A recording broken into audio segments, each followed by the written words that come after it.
आघाडीच्या उमेदवाराशिवाय इथे पर्याय नाही।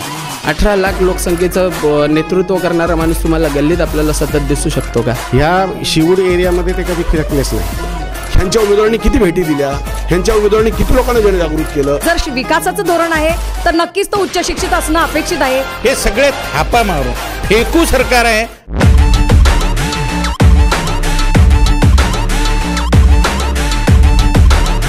सध्या आपल्या देशामध्ये लोकसभेच्या निवडणुकीचं लोकसभा 2019च्या निवडणुकीचा रणसंग्राम सुरू आहे आणि पालिका प्रशासनातर्फे बोल पण थेट बोल ह्या कार्यक्रमाअंतर्गत ह्या संकल्पनेअंतर्गत आम्ही आज सिऊड्समधील जे काही पदाधिकारी आहेत आघाडीचे आणि युतीचे यांच्याशी संवाद साधणार आहोत की त्यांनी मत मांडायचं आहे, त्यांना सिऊडवासियांना सांगायचं आहे की त्यांनी त्यांचे जे उमेदवार आहे म्हणजे आनंद परांजपे जे आहे, जे आघाडीचे उमेदवार आहे राष्ट्रवादी काँग्रेस आणि काँग्रेस पार्टीचे, त्याचप्रकारे युतीचे जे उमेदवार आहे शिवसेना आणि भाजप युतीचे आणि त्यांच्या घटक पक्षांचे राजन विचारे यांना सिऊडवासियांनी का मतदान करावं, त्यांना का निवडून द्यावं याविषयी आपण चर्चा करणार आहोत। मी कॅमेरामॅनला सांगेल की जे युतीचे पदाधिकारी आहेत त्यांच्याकडे एकदा कॅमेरा हे करावा, सिऊडवासियांना माहिती पडायला पाहिजे की युतीचे कोणकोण पदाधिकारी इथे उपस्थित होते। त्याचप्रकारे मी कॅमेरामॅनला सांगेल की जे आघाडीचे आहेत पदाधिकारी त्यांच्या इकडं हे करा, राष्ट्रवादीकडून आणि काँग्रेसकडून पदाधिकारी आहेत, त्या भागातले नेते मंडळी आहेत। तर अशा प्रकारे मी सर्वात पहिले आघाडीचे जे पदाधिकारी आहेत सिऊड्समधले सिऊड्स विभागातील त्यांच्याकडे जाणार आहेत। रत्नाकर कुदळे आहेत इथे, ते काँग्रेसचे कार्यकर्ते आहेत, पदाधिकारी आहेत, महाराष्ट्र लेवलला सदस्य आहेत पक्षाचे। त्यांना आम्ही विचारणार आहोत की आघाडीचे जे काही ठाणे लोकसभा मतदारसंघाचे उमेदवार आहे आनंदजी परांजपे यांना सिऊडवासियांनी मतदान का करावं। आमचा पहिला प्रश्न आहे की आनंदजी परांजपे यांना निवडून का द्यावं, त्यासाठी मतदान सिऊडवासियांनी का करावं। सर्वप्रथम आपण ही चर्चा घडवून आणलीत त्याबद्दल मी तुमचा सर्वांचं म्हणजे आभार व्यक्त करतो। कारण आज लोकशाहीमध्ये लोकांपर्यंत जनतेपर्यंत हे प्रश्न पोचले पाहिजे, जनतेपर्यंत आमचा उमेदवार कोण आहे हे लोकांना कळलं पाहिजे आणि तो आम्ही का निवडून दिला पाहिजे हे लोकांना कळलं पाहिजे। आज जर आपण पाहिलं तर या लोकसभेच्या इलेक्शन्समध्ये मध्यंतरीच्या आपण मागचा 5 वर्षाचा कालावधी आपण पाहिला असेल, त्या कालावधीमध्ये राजन विचारे युतीचे उमेदवार म्हणून इथे होते। परंतु एवढं सर्व असताना मला असं वाटतं की आता आघाडीच्या उमेदवाराशिवाय इथे पर्याय नाही। कारण जर आपण पाहिलं तर अनेक वेळेला म्हणजे जर माझं सिऊड्समध्ये जर आपण पाहिलं तर राजन विचारेंच्या माध्यमातून किती वेळा सिऊड्समध्ये ते आले, लोकांचे प्रश्न मांडले गेले। कारण ही इलेक्शन जी आहे ही लोकसभेची आहे, संसदेमध्ये असा व्यक्ती हवा की जो लोकांचे प्रश्न संसदेमध्ये मांडू शकतो। आणि मला असं वाटतं की या गेल्या 5 वर्षामध्ये राजन विचारे कुठेतरी कमी पडले आणि त्या माध्यमातून सिऊडचे अनेक प्रश्न जे आहेत ते निकालात लागलेले नाही आहेत। त्यामुळे या वेळेला ही संधी आनंद परांजपेंना मिळाली पाहिजे। तर कुदळ्यांनी सांगितलं आहे की राजन विचारे जे युतीचे खासदार होते ते कुठेतरी कमी पडले, त्यामुळे आघाडीच्या उमेदवारांना यावेळी संधी मिळायला पाहिजे असं त्यांनी आवाहन केलं आहे सिऊडवासियांना। आपल्यासोबत राष्ट्रवादी काँग्रेस पार्टीचे नगरसेवक आणि त्या भागातले नेतेसुद्धा गणेश म्हात्रे जे आहेत त्यांना आपण विचारणार आहोत की नक्की त्यांच्या आघाडीचे उमेदवार, कारण की राष्ट्रवादी काँग्रेस पार्टीचे उमेदवार त्या भागातून त्या पक्षातून उभे आहेत आनंद परांजपे, त्यांना आपण विचारू की आनंद परांजपेंना सिऊडवासियांनी का मतदान करावं। सर सेम प्रश्न आहे, का मतदान करावं आघाडीच्या उमेदवारांना? नमस्कार, मी गणेश म्हात्रे, नगरसेवक वार्ड क्रमांक 111 नवी मुंबई महानगरपालिका। सर्वप्रथम मी आपणाला धन्यवाद देतो की ही चर्चा आपण घडवून आणलीत। ह्या वेळेला लोकसभेच्या निवडणुकीला जे आमचे आघाडीचे उमेदवार राष्ट्रवादी काँग्रेसचे आनंद परांजपे साहेब लढवत आहेत निवडणूक, ह्या निवडणुकीच्या आधीची निवडणूक जर पाहिली तर त्या निवडणुकीमध्ये 2014च्या निवडणुकीमध्ये एक मोदी लाट की ज्यांनी भरपूर प्रसिद्धी देऊन आणि भरपूर ॲड करून म्हणजे नुसती ती जी इलेक्शन होती ती संपूर्ण भारतातल्या जनतेला माहिती आहे की प्रसिद्धी मिळवून आणि भरपूर प्रमाणात ॲड करून ती निवडणूक जिंकली होती। आणि त्याचबरोबर त्या निवडणुकीमध्ये त्यावेळेस जिंकलेले जे युतीचे उमेदवार आहेत राजन विचारेजी ह्यांनी मगाशी कुलकर्णी सांगितल्याप्रमाणे ह्या शिवूड एरियामध्ये ते कधी फिरकलेच नाहीत. दुसरी गोष्ट, या शिवूडच्या जनतेचे जे काही प्रश्न आहेत त्यांची त्यांना जाणही नाही. आमचे उमेदवार उच्च शिक्षित आहेत. शिक्षणाचा कुठेतरी फरक पडतोच. उच्च शिक्षित उमेदवार असला तर त्याला जनतेचे प्रश्न हे संसदेमध्ये व्यवस्थित मांडता येतात. दुसरी गोष्ट, युतीचे जे उमेदवार आहेत राजन विचारेजी यांना आत्ता जनतेकडून मतं मागण्याची मतं ते मागूच शकत नाहीत, कारण त्यांनी कधीच जनतेचे प्रश्न संसदेमध्ये मांडलेले नाहीत, कधी इकडे फिरकले नाहीत, लोकांना दिसले नाहीत, लोकांमध्ये कुठे मिसळले नाहीत. परंतु आमचे जे युती आघाडीचे उमेदवार आहेत श्रीयुत आनंद परांजपे साहेब हे एक उच्च शिक्षित असून जनतेमध्ये मिसळणारे आहेत.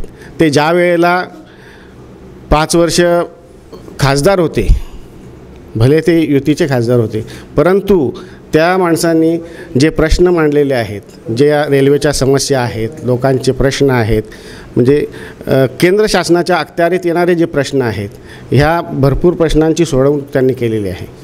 रेल्वेचे प्रश्न तर त्या जगजाहीर आहे. इकडे संपूर्ण ठाणे जिल्ह्याला माहिती आहे की आनंद परांजपे साहेबांनी रेल्वेचे जास्तीत जास्त प्रश्न या ठिकाणी सोडवून रेल्वे प्रवास करणाऱ्या प्रवाशांना खूप मोठा दिलासा दिलेला आहे. म्हणून माझं असं म्हणणं आहे की यावेळेस या निवडणुकीला, लोकसभेच्या निवडणुकीला श्रीयुत आनंद परांजपे यांच्याशिवाय पर्याय नाही.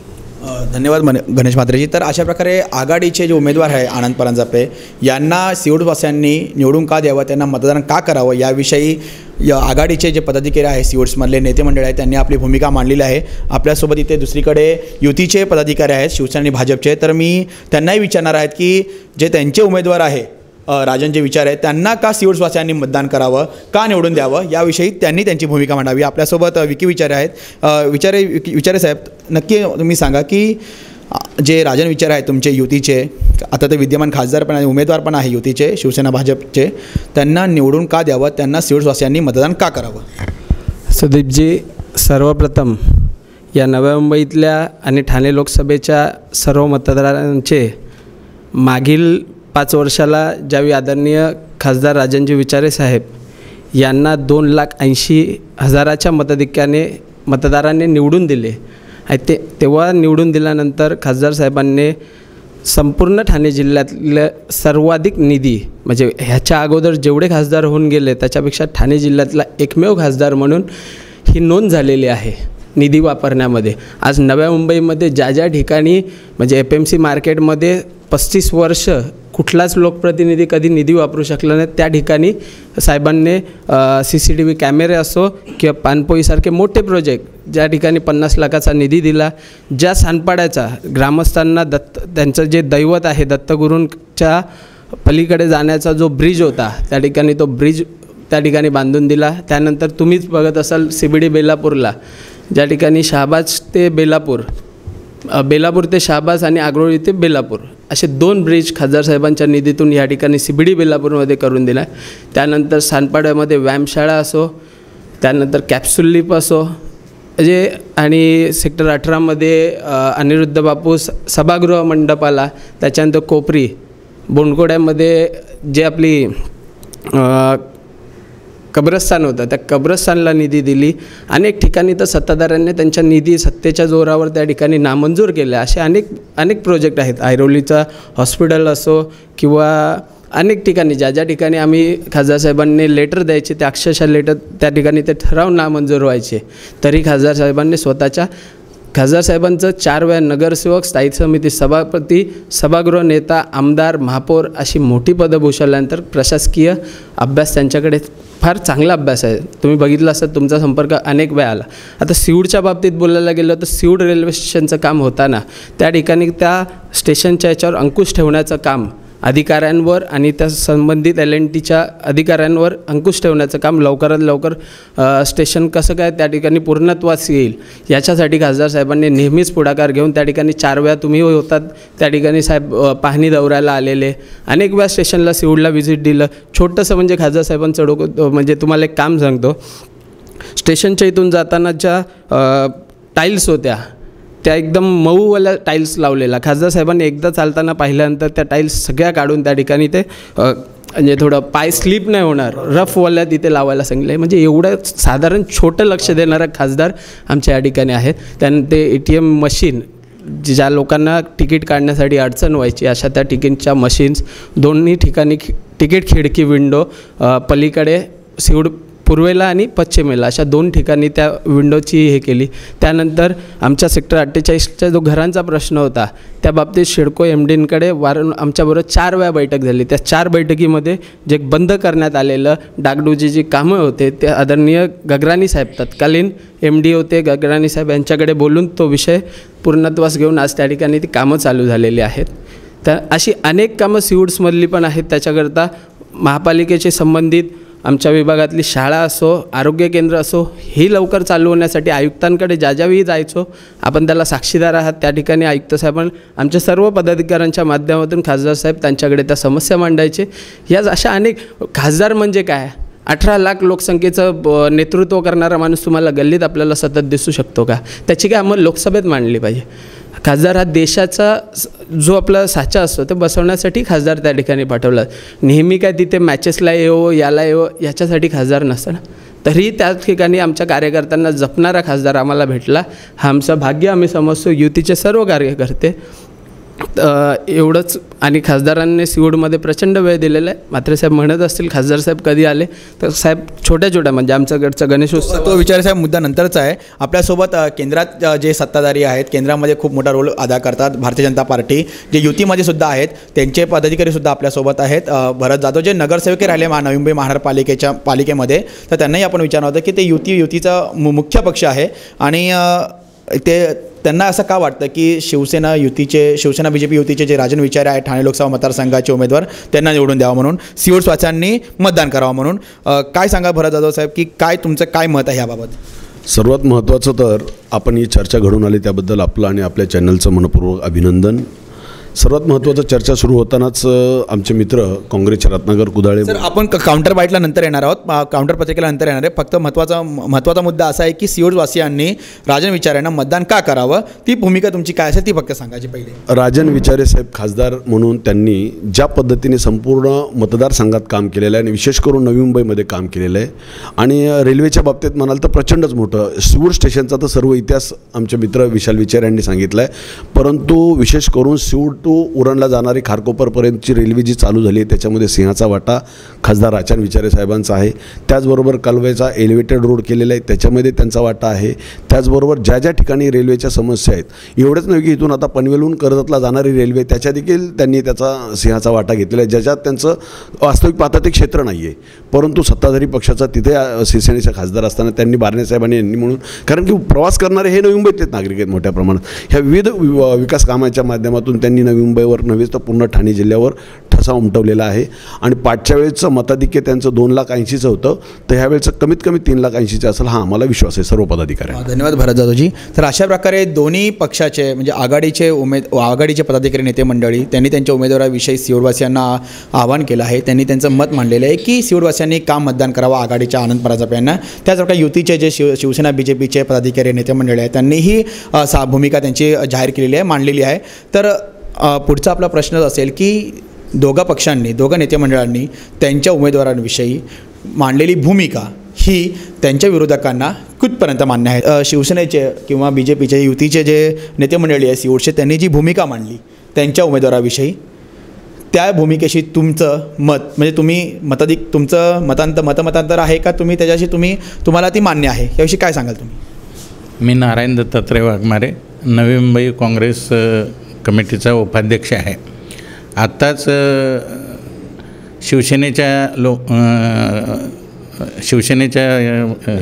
नेत्यांनी सांगितलं की आमचे साहेब जे आहेत ते नेहमी प्रत्येक कार्यक्रमाला येतात पण आमच्या इथं प्रिंट मीडियासुद्धा सांगतो की विचारे साहेब फक्त 13व्याला आणि वाढदिवसालाच येतात.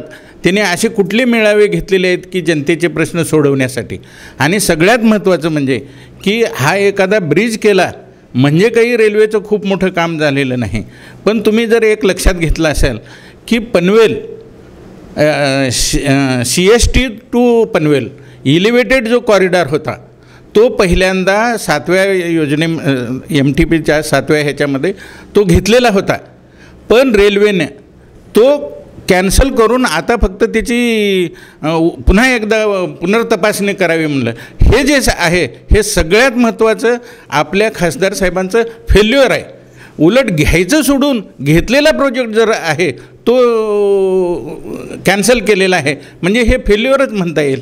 त्यामुळं हे जे काही म्हणतायत की खूप काही काम केलेलं आहे ते आयवॉश आहे. आणि हे जे काही 2,40,000 वगैरे आहे ही मागच्या वेळेस आमच्या नेत्यांनी सांगितल्याप्रमाणे लाटेवर आहे, भावनिक याच्यातून ते मिळालेलं आहे. आणि आत्ता जी आहे ती खरी कसोटी कामाची वगैरे आत्ता लागणार आहे आणि त्यामध्ये आमचा आघाडीचा उमेदवार नक्कीच प्रचंड बहुमताने निवडून येणार. तर अशा प्रकारे भावनिक लाटेवर माझे जे आत्ताचे विद्यमान खासदार आहे राजन विचारे हे निवडून आले होते असा त्यांनी आरोप केलेला आहे. त्यांनी त्यांचं स्पष्टीकरण दिलेलं आहे. तर आपण युतीचे जे पदाधिकारी आहेत त्यांना आपण विचारणार की नक्की त्यांच्या भूमिकेशी किंवा त्यांच्या त्यांनी जे मत मांडलं त्याची त्यांचं मतांतर काय असेल किंवा त्यांची भूमिका काय आहे किंवा तो आरोप जे त्यांनी केला किंवा जे स्पष्टीकरण दिलं ते मान्य आहे की नाही. तर मी भरत जाधव यांना सांगेल की भरतजी काय नक्की त्यांनी जे मत मांडलं की ते मोदी लाटेच्या भावनिक मुद्द्यावर निवडून आले होते मागच्या वेळेला खासदार 2,80,000चं मताधिक्य मिळालेलं ह्या त्यांच्या आरोप किंवा स्पष्टीकरणाशी तुम्हाला मान्य आहे किंवा अमान्य आहे? हे त्यांचे साफ सगळे आरोप खोटे आहेत. जर ते लाटेवर निवडून आले असं म्हणत असतील तर आता विकास प्लस लाट मग आता डबल बोनस आहे. कारण की तुम्ही एक छोटंसं उदाहरण देतो. जेव्हा देश पातळीवरच नव्हतं जागतिक पातळीवरचा विषय झाला. जर आपल्या देशावर कधीही आतंकवादी हल्ला किंवा कोणताही हल्ला झाला तर आपल्या बाजूने दुश्मन का दुश्मन म्हणून आपला दोस्त फक्त एकच रशिया उभा राहत होता, फक्त एकटा रशिया. आजूबाजूचे देशसुद्धा उभे राहत नव्हते. आज फक्त आपल्या विरुद्ध एकटा चीन आहे का तर तो पाकिस्तानचा मित्र आहे. बाकी शेकडो देश आपल्या बाजूने उभा राहत आहेत. आणि हे मोदींचं आणि भारतीय जनता पार्टी शिवसेना सरकारचं किंवा महायुती सरकारचं हे यश आहे. जर आपण चांगली गोष्ट आहे ती मान्य करू शकत नाही तर तुम्हाला प्रत्येक गोष्टी काळा चष्मा घातल्याप्रमाणे काळत दिसणार. आता मगाशी तर आमचे मित्र रत्नागिरी गोळे साहेब बोलतात की आमचा उमेदवार कोण हे आम्हाला सांगायचं अजून लोकांना. आणि हे सत्य परिस्थिती आहे का तो उमेदवारी अर्ज भरेपर्यंत उमेदवार कोण हा माहीत नव्हता.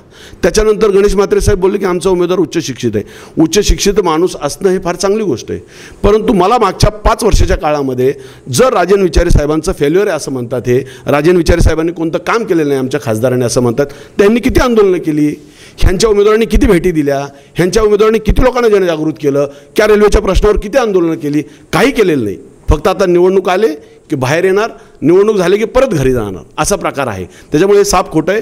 तुम्हाला सांगितल्याप्रमाणे मताधिक्य हे 3 लाखापेक्षाही जास्त असणार आहे हे 100% खात्रीलायक सांगतो. आणि हे सगळं कार्यकर्त्यांचं आणि उमेदवारांचं आणि नरेंद्र मोदींच्या पातळीवरचं यश आहे आणि हे 100% आम्हाला मिळणार. भरत जाधव यांनी आरोप केलेला आहे की फक्त निवडणुकीच्या तोंडावरती आनंद परांजपे आहे की आघाडीचे उमेदवार आहेत ते समोर आलेले आहे. ह्याच्यापैकी मागच्या गेल्या 5 वर्षामध्ये कोणत्याही प्रकारचं आघाडीचे उमेदवार स्वतः उतरलेलं राजकीय समस्या, राजकीय प्रश्न किंवा राजकीय व्यासपीठावर नागरिकांचे जनसामान्यांचे प्रश्न घेऊन उतरले नाहीत असा त्यांनी आरोप केला आहे. म्हणजे तुमचं काय म्हणणं आहे याच्यावर, त्यांच्या आरोपावर तुमचं काय स्पष्टीकरण असेल? नाही, आमचे परम मित्र भरत जाधवांनी आता हे मान्य करून घेतलं की मोदींच्या लाटेवरती काही होऊ शकतं. त्यामुळे त्यांनी आता मगाशी उल्लेख करत असताना कदाचित ते विसरले असतील की राजन विचारे शिवसेनेचे उमेदवार आहेत आणि उद्धवजी ठाकरेंच्या माध्यमातून त्यांच्या नेत्यांच्या माध्यमातून सुद्धा काही प्रगती घडली असेल असं त्यांना वाटत असेल, पण त्यांनी मोदींचंच नाव घेतलं. गेल्या वर्षामध्ये जगातल्या कुठल्याही लोकांना सांगण्याची आवश्यकता नाही की मोदी लाट होती आणि त्याच्यामध्ये दगडसुद्धा जिंकून आली. त्यामुळे लोकांचे जर आपण प्रश्न घेतलेत, मगाशी सुद्धा सांगितलं होतं की माझा एक साधा प्रश्न आहे, एक कार्यकर्ता म्हणून आणि एक माणूस म्हणून माझा प्रश्न आहे की जर मला मत टाकायचा अधिकार आहे तर माझे प्रश्न संसदेपर्यंत एका पासून संसदेपर्यंत ते पोहोचले पाहिजे. आणि त्यासाठी जर ते संसद पोहोचवायचे असतील तर त्यासाठी आम्ही जो उमेदवार दिलेला असतो त्याला आपण खासदार असं म्हणतो. त्यामुळे खासदाराला किती वेळ मिळतो किती वेळ मिळत नाही हे उमेदवारीला उभं राहायच्या अगोदर ठरवलं पाहिजे की बाबा मी एखाद्या विभागात गेलो पाहिजे का, मी काय केलं पाहिजे. कारण की आमचं मत माझं मत जर मी त्याला टाकत असेल तर माझी मतं तिथपर्यंत पोहोचली पाहिजे.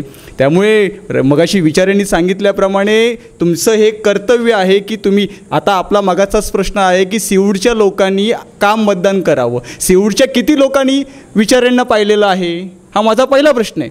त्यामुळे आपण जर अनेक वेळेला म्हणत असाल की फक्त नेत्यांनीच पाहिलं असेल, तो फक्त त्यांचाच तो प्रश्न आहे. राहिला प्रश्न उच्च शिक्षित असा, संसदेमध्ये आपली बाजू आपले प्रश्न मांडणारा माणूस हा खंबीर असावा, तो उच्च शिक्षित असावा. कारण की वेळेनुसार त्या संसदेमध्ये विचार मांडले पाहिजेत आणि दिलेल्या प्रश्नांना वाचा फोडून त्याची उत्तरं करून घेण्यासाठी संसदेत हा उच्च विभूषित उमेदवार असला पाहिजे. त्यामुळे मोदी लाट होती, मोदीची लाटेंच्या संदर्भात काही घडलं, पण ती आता ओसरलेली आहे आणि आता येणारा जो निर्णय आहे तो कदाचित आपल्याला सर्वांनाच वेगळा बघायला मिळेल, यामध्ये शंका नाही. इकडे गणेश म्हात्रे यांनी पण हात वरती केला होता, त्यांनाही त्यांचं मत मांडायचं होतं. नक्की तुमचं काय मत आहे, त्यांनी केलेल्या आरोपाचं खंडन तुम्ही कसं कराल?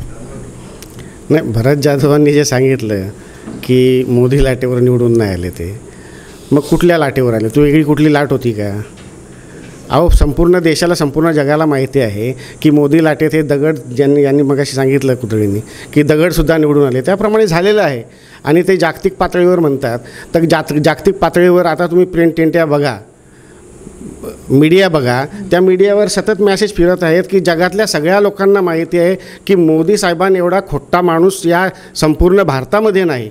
खोटं बोल पण रेटून बोल. आणि आता मोदीच जर खोटे असतील तर मग हे कार्यकर्ते त्यांचे कसे असतील? शिवसेना आणि BJPचे कार्यकर्ते हे खोटं बोलण्यामध्ये माहीर आहेत. खोटं बोला, रेटून बोला, पण लोकांना फसवा. अहो, लोक फसली, 5 वर्ष फसली. आता लोक म्हणत आहेत की पहिल्या 5 वर्षात त्यांनी काय दिलं होतं संदर्भ की अबकी बार मोदी सरकार. आता ते येऊच देत नाहीत यांना, ते सांगतात बसकर यार, अबकी बार बसकर यार. त्याच्यामुळं दूध का दूध पाणी का पाणी हे रिझल्टच्या दिवशी होणारच आहे. परंतु माझं असं ठाम मत आहे की आत्ता ठाणे लोकसभा मतदारसंघातील लोकांना आनंद परांजपेशिवाय पर्याय उरलेला नाही. सर्वप्रथम आता साहेबांनी सांगितल्याप्रमाणे कुदळे साहेब आता बोलले, वंदनीय शिवसेना प्रमुखांच्या आशीर्वादाने आणि मोदी त्यांनी सांगितलं उद्धव साहेब आणि शिवसेनेच्या नेत्यांचं नाही, शिवसेना प्रमुखांच्या आशीर्वादानेच खासदार साहेब आज समाजसेवेमध्ये आज नगरसेवक ते खासदारपर्यंत होऊ शकले आणि जनसामान्यांची कामं करू शकले. गणेश म्हात्रे साहेबांनी वाघमारे साहेब बोलले फक्त ब्रिजची कामं आहेत का, अमुक आहेत का? ही ब्रिजची कामं त्यांचे खासदार पूर्वी करू शकले नाहीत ना, त्याच्यामुळे किमान 15 ते 20 जणांचे अपघात त्या ठिकाणी झालेले आहेत. अशी हे जनतेचे महत्त्वाचे प्रश्न नाही सोडवलं तर खासदार दुसरी काय कामं करणार? आजच्या तारखेला नव्या मुंबईतील सर्व रेल्वे स्टेशनला किमान 6 कोटीचा निधी, 6 कोटीचा जे गरजेचे विषय होते त्यासाठी निधी नाही साहेब, खोटा आहे. नाही 6 नाही, अजिबात नाही. ह्याच्यामध्ये सर्वाधिक पासपोर्टचा विषय खासदार साहेबांच्या माध्यमातून खासदार साहेबांनी वाशीमध्ये पासपोर्टचं ऑफिस या ठिकाणी आणलं. राष्ट्रवादीवाले बोलतात संजीव नाईक साहेबांनीच केलं. विद्यमान खासदार कोण आहे? 5 वर्ष कोण भांडलं त्या ठिकाणी? अनेक केंद्रीय मंत्र्यांना प्रत्येक प्रश्नावर भेटी घेतल्या. साहेब आजच्या तारखेला सोशल मीडियावर जाऊन खासदार साहेबांचा पेज पाहावा, त्या पेजवर तुम्ही पाहिलात ना 5 वर्ष कोणत्या समस्येवर खासदार साहेबांचं पत्रव्यवहार आणि कुठल्या मंत्र्यांची पत्रव्यवहार करून त्या गोष्टी केलेल्या आहेत, ज्या आजच्या तारखेला रिझल्ट यायला सुरुवात जाणार. आणि आत्ता तर 4 लाखाच्या मताधिकाऱ्या साहेब येणारच आहेत. आल्यानंतर जे प्रश्न पूर्वी घेतलेले जे राहिलेले प्रलंबित आहेत ते प्रलंबित विषय हे येणाऱ्या 6 महिन्याच्या आत सुटतील अशी तुम्हाला खासदार साहेबांतर्फे आम्ही ग्राही देतो. खरी तर महत्त्वाची गोष्ट हे जे लाटेची ही लोक भाषा करतात ना, तर यांचे जे उमेदवार यांना आयात करावं लागलेलं आहे. दुर्दैवाची गोष्ट आहे, तो उमेदवार गायबच होता 5-10 वर्षापासून. याला नवी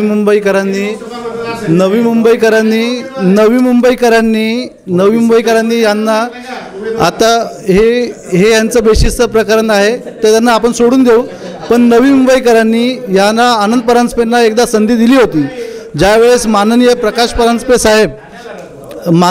परांजपे साहेब जे आमचे खासदार होते शिवसेनेचे, त्यांच्या निधनानंतर त्यांना संधी दिली होती. आणि त्यावेळेस एकदम नौखा उमेदवार म्हणून तो नवी मुंबईत आला होता आणि त्यावेळेस ते निवडून आले होते. त्यावेळेस ते आले होते सहानुभूतीच्या लाटेवर. आणि शिवसेनेचा कुठलाही पदाधिकारी हा कधीही सहानुभूतीच्या लाटेवर किंवा कुठल्याही लाटेवर येत नाही निवडून. कारण राजन विचारे साहेबांनी, जसं माझ्या मित्र विचारे साहेबांनी सांगितलं की राजन विचारे साहेब ही व्यक्ती नगरसेवक, शाखाप्रमुख, नगरसेवक, खासदार, आमदार ह्या सगळ्या पद्धतीच्या एक स्टेप बाय स्टेप तो माणूस निवडून आलेला आहे. त्यामुळे ज्यांना प्रभागाचा अभ्यास आहे, आज संपूर्ण देशामध्ये सगळ्यात मोठी लोकसंख्या असलेला हा वॉर्ड आहे आणि या वॉर्डमध्ये त्यांना प्रत्येक प्रभागामध्ये राजन विचार हे नाव पोचलं गेलेलं आहे. आणि याचीच खंत यांना की यांना प्रस्थापित त्यांना एक उमेदवार भेटू शकला नाही, म्हणून त्यांना पुन्हा एकदा अडगळीत गेलेली वस्तू पुन्हा बाहेर आणावी लागली. हे यांचं दुर्दैव आहे. जर का आज यांच्या आपापसात समन्वय नाही आहे, पण ते लोक तोडफोडीचं राजकारण आता कुठेतरी वापरायचं प्रकरण चालू आहे. म्हणून माझी यांना विनंती आहे की शांत बसा. 29 तारखेला निवडणुकीमध्ये तुम्ही तुमचं काम करा.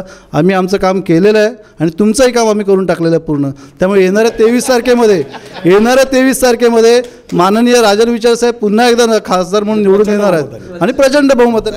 अशा प्रकारे एक मिनिट भरत जातो पुन्हा एकदा. मला एकच गोष्ट सांगायची आहे, समोरचा माणूस बोलत असताना आपण विरोधकांनी आरडाओरड करणं हे बेशिस्तीचं लक्षण आहे. मला एक छोटी गोष्ट सांगा, आजपर्यंत आपल्या देशावर एवढा वेळेस अटॅक झाला, आतंकवादी हल्ले झाले, एकदा तरी काँग्रेसच्या सरकारने हिंमत दाखवली का देशाच्या बाहेर जाऊन त्यांच्यावर हल्ला करायचा? आणि जगामध्ये आपला हा तिसरा देश आहे, एक आहे अमेरिका, दुसरा इस्रायल आणि तिसरा भारत देश, ज्यांनी सर्जिकल स्ट्राईक पण केला, एअर स्ट्राईक पण केला. आणि हे तोच माणूस करू शकतो की ज्याचा छाती 56 इंचाची आणि जोम मारत आहे. आणि हे लोक काय माहिती आहे का, हे लोक करू शकत नाही. हे मुळातच यांची संस्कृतीच अशी आहे की जेवढा आपल्या लोकांवर अन्याय करता येईल तेवढा करायचा आणि त्या पद्धतीने देशाचे वाट लावायची. आज तुम्ही लक्षात ठेवा, सगळ्यात आर्थिक परिस्थितीमध्ये गतीने वाढणारी जर कोणती आर्थिक इकॉनॉमी आहे तर जगामध्ये भारताची इकॉनॉमी आहे.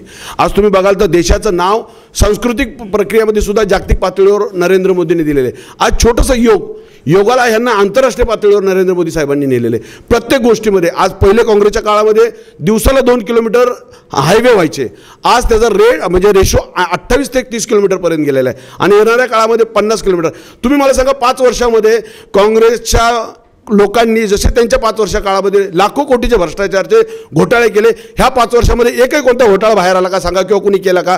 जर केला असेल तर नरेंद्र मोदी साहेबांनी लक्षात ठेवायचं, त्यांना तिथं सोडलं नसतं. हे राफेल करतात, ह्यांच्याकडे ह्यांना राफेलची पण वस्तुस्थिती माहीत नाही. राफेलचा ज्यावेळेस सौदा झाला होता त्यावेळेस कसल्याही प्रकारचं त्याला मिसाईल अटॅचमेंट नव्हतं, त्यावेळी त्याची किंमत ती होती. नंतरची किंमत का वाढली? कारण की त्याला अटॅच मिसाईलमेंट झालं, त्याच्यामुळे त्याची स्ट्रेंथ वाढली, त्याची कामाची मर्यादा वाढली, म्हणून त्याची किंमत वाढली. कोणत्याही गोष्टीचा अभ्यास करायचा नाही. हे कसे पास झाले अभ्यासात शाळेत, हेच मला फार मोठी शंकेचा विषय. भरत जाधव यांनी 2-3 मुद्दे मांडलेले आहेत की प्रथमतः तर आघाडीने उमेदवार आयात केलेला आहे, दुसरा त्यांनी भ्रष्टाचाराचा मुद्दा मांडला, त्याच्यानंतर सर्जिकल स्ट्राईक, एअर स्ट्राईक केलेलं आहे, असे काही गोष्टी त्यांनी मांडल्या. याविषयी आघाडीचे जे नेते मंडळी आहेत त्यांचं मत काय आपण जाणून घेणार आहोत. तर गणेशजी मात्र आपण काय सांगाल, त्यांनी जे मुद्दे मांडले त्या प्रथम मुद्दा त्यांनी आयात केल्याचा मांडला आहे, दुसरा त्यांनी एअर स्ट्राईक केला, सर्जिकल स्ट्राईक केला, व्हॉटेवर त्यांनी ते सांगितलेलं आहे, आणि थर्डवर त्यांनी सांगितलं की म्हणजे मोदींनी जे काही धोरणं अंमलबजावणी केली, जी काही केली आहे त्या संदर्भात ते बोलले. तुमचं काय मत आहे? माझे विशेष मित्र दळवी, संतोष दळवी, तर म्हणून विशेष मित्र बोललो. संतोष दळवींनी सांगितलं की आयात केला. आता आयात म्हणजे काय? आमचा उमेदवार आहे तो नागपूरहून नाही आणला ना, ठाणे लोकसभा मतदारसंघ आणि उमेदवार ठाण्याचा, याच्यात आयात केल्याचं काय झालं? हे पक्षातून आयात केला त्यांचं असं म्हणणं आहे. नाही, दुसऱ्या पक्षातून नाही, राष्ट्रवादीमधला आहे, पक्के राष्ट्रवादीचे. आणि दुसरी गोष्ट, जे प्रश्न संजीव नाईकांनी त्यांच्या कारकिर्दीमध्ये सोडवलेले आहेत त्याचं श्रेय हे लोक घेतात. आज रेल्वेचे सर्व प्रश्न, सीऊर रेल्वे स्थानक हे जगजाहीर आहे. या नवी मुंबईच्या संपूर्ण जनतेला माहिती आहे सीऊर रेल्वे स्टेशनचं काम कसं झालं आणि ते कोणामार्फत झालं, कोणी लक्ष दिलं. ज्या वेळेला ममता बॅनर्जी रेल्वे मंत्री होत्या त्यावेळेला त्यांना दिदींना स्वतः आनंद परांजपे साहेब आणि संजीव नाईक साहेब परदेशात घेऊन गेले, तिथलं मॉडेल दाखवलं रेल्वे स्टेशनचं, त्याच्यानंतर ते इकडं आणलं. ते म्हणजे अत्याधुनिक असं रेल्वे स्टेशन ते आज सीऊर रेल्वे स्टेशन झालं आहे. ती सर्व संजीव नाईकांची मेहरबानी आहे. संजीव नाईक साहेबांनी ते काम केलेलं आहे. आता त्यावेळेला भरत जाधव हे राष्ट्रवादीत होते तेव्हा ते विचारताना पटत होते की हां हे संजीव नाईक साहेबांनीच केले. आता ते तिकडे गेलेत त्याच्यामुळं सरड्याप्रमाणे ते रंग बदलत आहेत. आता त्यांना तिकडचं बोलायचं आहे. त्याच्याबरोबर माझी काय हरकत नाही, कारण ते आता तिकडे गेलेत, त्यांचंच बोलणार ते. परंतु त्यांना जी राष्ट्रवादीमध्ये असताना खूप मोठी मदत झालेली आहे ती पण त्यांनी विसरू नये. दुसरी गोष्ट ते काय सांगतायत की आंतरराष्ट्रीय याच्यामध्ये त्यांनी जे सर्जिकल स्ट्राईक, आता सर्जिकल स्ट्राईक पूर्वीपासून होत आलेले आहेत आणि त्याचं श्रेय कोणी घेतलेलं नाही. कारण लष्कराचं श्रेय हे राजकारण्यांनी घेऊ नये. आणि दुसरं स्ट्राईकचं त्यांना राहू दे. आज जगजाहीर आहे की पुलवामा काय झालं, का घडलं, आज राज ठाकरे साहेब पण सांगतायत लोकांना, महाराष्ट्रातल्या जनतेला, पुलवामा हे काय आहे. आणि ज्या वेळेला हे पुलवामाचं सत्य बाहेर येईल त्यावेळेला काँग्रेसचं पाप आहे. आणि पुलवामा जे घडवलं, जांडी घडवलं, ते एक दिवस जेलमध्ये गेल्याशिवाय राहणार नाहीत. हे भरत जाधव तुम्ही लक्षात ठेवा माझे वाक्य. दुसरी गोष्ट ते सांगतात की भ्रष्टाचार भ्रष्टाचार भ्रष्टाचार. अहो 70 वर्षात भ्रष्टाचार झाले नसतील ना, तेवढे भ्रष्टाचार या 5 वर्षात या BJP वाल्यांनी आणि शिवसेनेवाल्यांनी केलेले. आज 4.5 वर्ष हे शिवसेना आणि BJP भांडतायत. एक सांगतो, मी मारल्यासारखं करतो, तू रडल्यासारखं कर. लोकांना काय बनवताय काय तुम्ही? तुम्ही जनतेची दिशाभूल करतायत. तुम्ही भांडणं करता, एकामेकाची भांडता आणि परत गळ्यात गळा घालून तुम्ही भ्रष्टाचार करण्यासाठी एकत्र येता. अहो हे दिवस विसरा आता. लोकांना कळलेलं आहे की कोण कसं आहे. BJP आणि शिवसेना हे दाखवायचे दात वेगळे आणि खायचे दात वेगळे यांचे. हे भांडतायत आणि परत एकत्र येत आहेत. काय? सत्तेसाठी लाचार झालेली ही मंडळी. आणि त्यामुळं या नवी मुंबईच्या जनतेला सर्व कळून चुकलंय. आणि त्यामुळे मी सांगतोय की आमचा उच्च शिक्षित उमेदवार, आमचा चांगला उमेदवार आनंद परांजपे यांच्याशिवाय, हा उच्च शिक्षित आहे म्हणून उच्च शिक्षित, परंतु आमच्या राष्ट्रवादी आणि काँग्रेस आघाडीच्या उमेदवाराशिवाय या नवी मुंबई, ठाणे, मीरा भाईंदर, ठाणे लोकसभा मतदारसंघाला पर्याय उरलेला नाही. नक्की काय तुमचं मत आहे? हां, नमस्कार. मी रामेश्वरी पाटील, जिल्हा सरचिटणीस नवी मुंबई जिल्हा.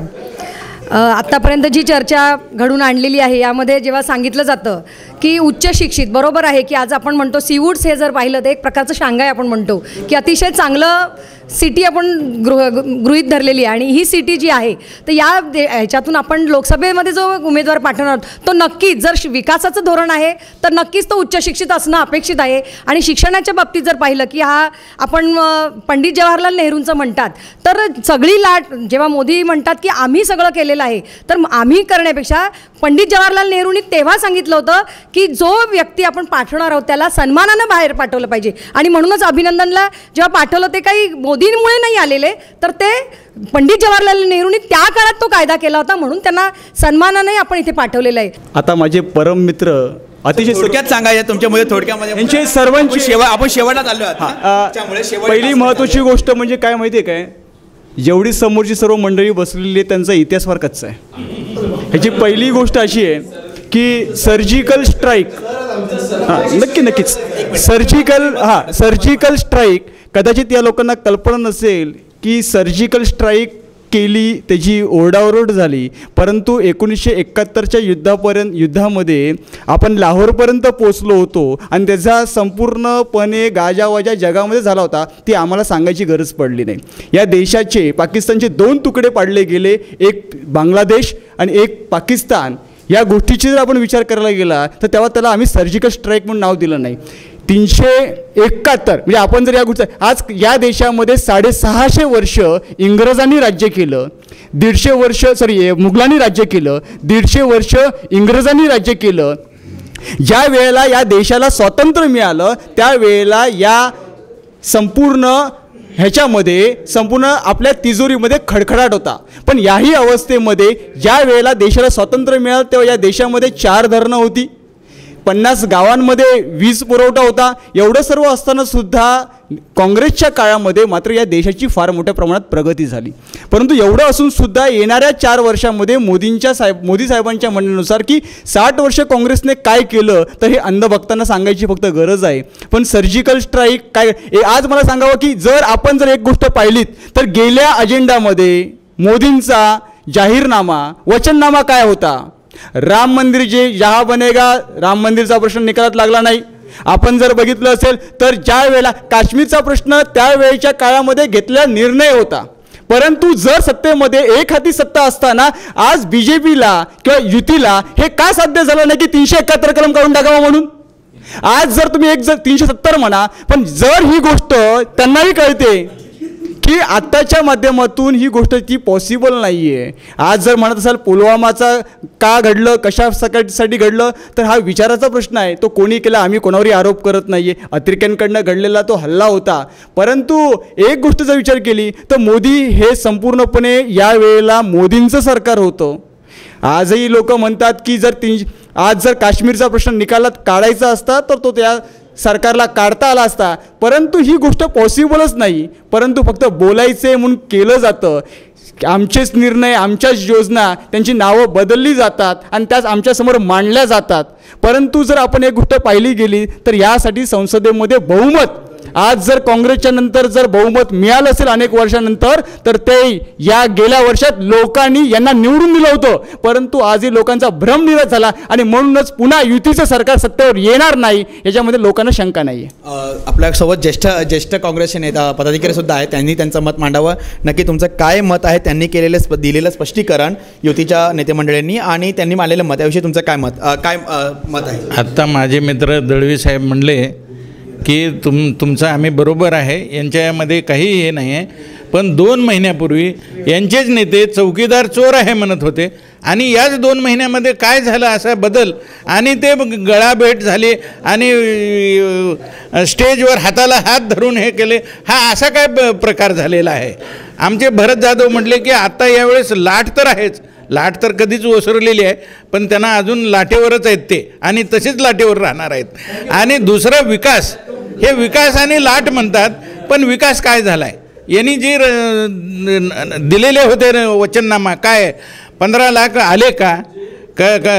काळा पैसा आला का? शेतकऱ्याच्या आत्महत्या कमी झाल्या का?